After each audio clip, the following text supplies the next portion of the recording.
fait que la dette du Sénégal serait de plus de 18 milliards 551 millions de francs CFA.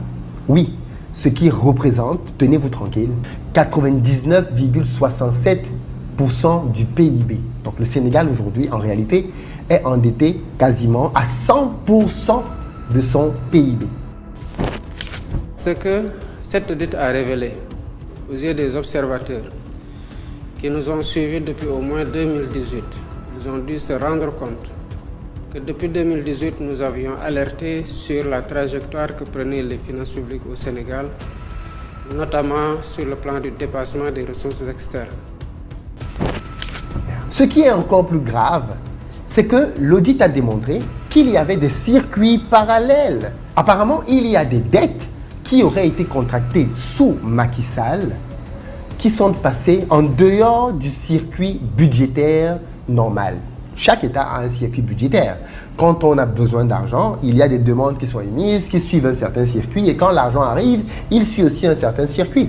Eh bien, quand on n'est pas dans le cadre de ce circuit budgétaire classique, on passe par le Parlement.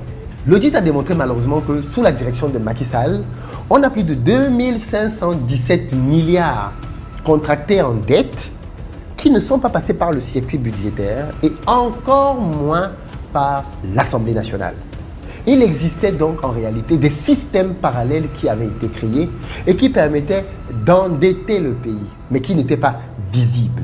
Ceci contribuant bien évidemment à donner une impression d'avoir un pays en bonne santé financière, alors même que ce n'était pas le cas. La Cour des comptes a donc recalculé les déficits. Et en 2023, par exemple, tenez-vous tranquille, avec les nouveaux chiffres, on est passé d'un déficit de 4,9% aujourd'hui à un déficit annoncé de 12,3%. De 4 à 12, les amis.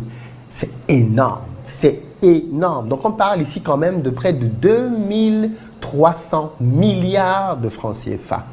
Ce sont des sommes énormissimes. Autre point marquant, la masse salariale est passée de 740,96 milliards de francs CFA en 2019 à 1303 milliards en 2023, ce qui marque une augmentation de 75% quasiment, sous Macky Sall. Les accusations sont donc nombreuses, elles sont lourdes et elles sont graves. L'audit montre aussi, malheureusement, des transferts de fonds massifs vers des structures non personnalisées de l'État via des comptes de dépôt, en dehors de toute règle en vigueur.